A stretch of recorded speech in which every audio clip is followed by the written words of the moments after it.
Φίλοι και φίλες, κάναμε λάθη. Εκεί που η πολιτική μας και το πρόγραμμά μας απορροφήθηκε από τη διαχείριση και την καθημερινότητα της διοίκησης. Υπήρξαν σημεία που η πολιτική μας ασκήθηκε χωρίς την απαραίτητη συμμετοχή και κοινωνική δυναμική. Δεν διστάζουμε να συγκρουστούμε με τον εαυτό μας, να παραδεχτούμε τα λάθη μας και να αντιδράσουμε δυναμικά.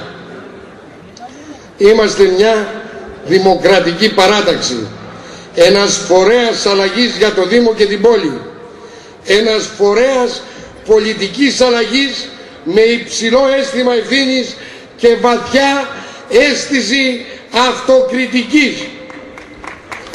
Ο τόπος θέλει νέους ανθρώπους στην πολιτική.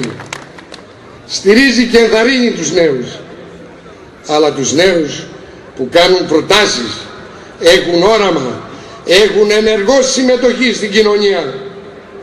Όχι αυτούς που κάνουν μόνο καταγγελίες, καταθέτουν κραυγές και η συμμετοχή τους περιορίζεται σε παραλυρηματικούς λόγους. Ο τόπος χρειάζεται όντως νέους να αμφισβητούν και όχι να φανατίζονται. Ο τόπος θέλει τους νέους να συγκρούονται, όχι να γκρεμίζουν αυτό που χτίσαμε με αγώνα, με προβλήματα, με αίμα. Την ενότητα των πολιτών, το δικαίωμα της συμμετοχής στη διαχείριση του Δήμου σε όλους, την αντιμετώπιση όλων ως πολιτών και όχι ως υπηκόων. Ο τόπος, οι πολίτες θέλουν από τους νέους να ξεβολεύουν το παλιό μέσα από επίπονη δουλειά και σεβασμό στις δημοκρατικές διαδικασίες, όχι με αποστασίες, με παλαιοκομματικούς μηχανισμούς να θέλουν να θρονιαστούν οι ίδιοι και φτάνουμε στο ψητό. Γιατί άραγε τόσοι μνηστήρες, τόσος καημός για τη Δημοτική Αρχή σε αυτές τις εκλογές?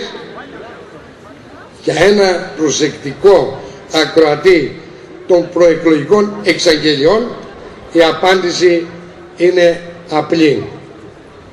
Λέγεται τέταρτο κοινοτικό πλαίσιο και πιο στρογγυλωμένα οικονομικά πακέτα που το 70% περίπου του περιεχομένου τους θα κατανεμηθεί στην περιφέρεια, στους Δήμους και τις νομαρχίες.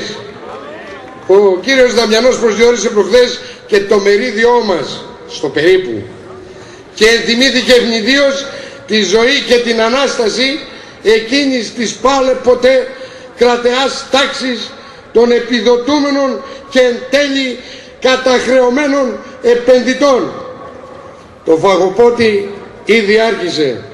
Ο κύριος Κοτσάκης καυχήθηκε για την επιτυχία της κυβέρνησής του και αναρωτήθηκα, έχουν αυτά σχέση με τον σοσιαλισμό του κυρίου Δαμιανού? Έχουν αυτά σχέση με τον ριζοσπαστικό σοσιαλισμό? Ο άνθρωπος ανακατεύθηκε με την πολιτική όχι για να ικανοποιήσει προσωπικές φιλοδοξίες μόνο, αλλά για να εκπροσωπήσει τα ταξικά συμφέροντα αετονίχιδων επενδυτών, όπως είναι γνωστή στον τόπο αυτό η νεοπαγής τάξη των επιδοτούμενων και καταχρεωμένων επενδυτών, αυτών που αποτελούν τη χαμένη τιμή μιας μικρής, υγιούς και προοδευτικής ομάδας έντιμων και φιλότιμων επιχειρηματιών, και κυρίως να εκπροσωπήσει προσωπικά επιχειρηματικά συμφέροντα. Φτάνει πια με τους αεριτζίδες στην πολιτική και στην τοπική οικονομία σε αυτήν την πόλη. Φτάνει. Καμιά ανοχή σε αυτούς που γέμισαν τις τσέπες τους, οδήγησαν στην αποβιομηχάνηση και στην αναξιοπιστία της τοπικής οικονομίας. Σε αυτούς που με την πολιτική τους δημιούργησαν τις μεγάλες κοινωνικές και οικονομικές αντιθέσεις στον τόπο. Υπάρχουν άνεργοι, υπάρχει φτώχεια, υπάρχουν κοινωνικές ομάδες που βρίσκονται στο επίκεντρο εκρηκτικών αντιθέσεων και αυτοί εξαγγέλουν την διάσωση των οικονομικών ολιγαρχιών με τα ευρωπαϊκά πακέτα. Πολιτική μας είναι να μείνουμε κοντά σε αυτούς τους ανθρώπους όσο τα καταφέρνουμε, όσο μπορούμε να παρεμβαίνουμε. Δεν εγκαταλείψαμε καμία γειτονιά και κανένα οικισμό. Παρεμβαίνουμε όπου χρειάζεται και όσο μπορούμε, ανάλογα με τις προτεραιότητες που υπάρχουν. Στον χώρο της κοινωνικής παρέμβασης του Δήμου μας, στόχος μας είναι να δημιουργήσουμε μια πόλη που δεν θα κυριαρχείται από λογικές αποκλεισμών και ξενοφοβίας. Οι παρεμβάσεις μας στοχεύουν στην επικοινωνία των αντιθέτων, τη σύνθεση των διαφορετικών. Ως τοπική αυτοδιοίκηση στηρίζουμε τον αγώνα μικρομεσαίων επιχειρήσεων του Δήμου μας και των εργαζομένων σε αυτές. Συμβάλαμε με όλες τις δυνάμεις μας και με αναπτυξιακές παρεμβάσεις στη σταθερότητα της τοπικής οικονομίας. Με το έργο μας συντελέσαμε στη διαμόρφωση ενός ευνοϊκού περιβάλλοντος για την επιχειρηματική δραστηριότητα. Εφαρμόσαμε προγράμματα αντιμετώπισης της ανεργίας των νέων με τις τοπικές πρωτοβουλίες απασχόλησης. Αναβαθμίσαμε το αστικό περιβάλλον με τη συντήρηση, αποκατάσταση και αξιοποίηση παλαιών παραδοσιακών κτηρίων.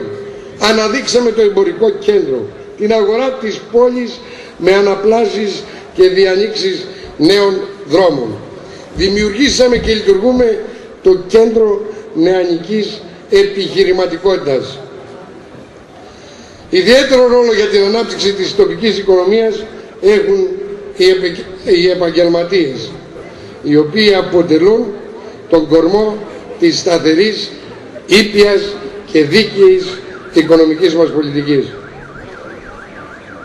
Προστατεύσαμε τον υγιή ανταγωνισμό και αντιμετωπίσαμε με σεβασμό και αξιοκρατία τα προβλήματά τους, τα οποία έχουν σήμερα την δυνατότητα να τα υποστηρίξουν συμμετέχοντας στο Δημοτικό Συμβούλιο με μια άξια εκπροσώπηση στο ψηφοδέλτιό μας.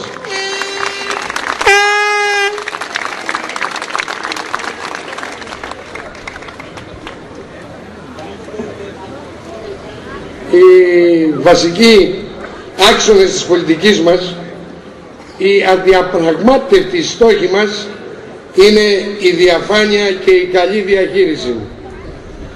Στην αγωνία τους και στη βιασύνη τους να μας βγάλουν κλέφτες στο Δήμο και τις δημοτικές επιχειρήσεις, είπαν ότι θα ζητήσουν τον έλεγχο ορκωτών λογιστών. Η επόμενη κίνησή τους φαντάζομαι θα είναι το ειδικό δικαστήριο, αν σας θυμίζει τίποτα αυτό. Αλλά αυτά είναι αστεία πράγματα. 4 χρόνια είναι ο κύριος Δαμιανός στο Δημοτικό Συμβούλιο. Τα 3 από αυτά σε αξιώματα. Δεν ξέρει, δεν ρώτησε να μάθει ότι στις δημοτικές επιχειρήσεις υπάρχουν εγκατεστημένοι ορκωτοί λογιστές με απόφαση της Περιφέρειας Ανατολικής Μακεδονίας και Θράκης εδώ και χρόνια, όπως προβλέπεται από τον νόμο. Δεν έχουν να κάνουν προτάσεις. Δεν έχουν να καταθέσουν πρόγραμμα. Αυτό είναι. Δεν έχουν πρόγραμμα. 2 μέρες πριν τις εκλογές είδατε εσείς πρόγραμμα του κυρίου Δαμιανού, του κυρίου Κοτσάκη, του κυρίου Μαρούδα.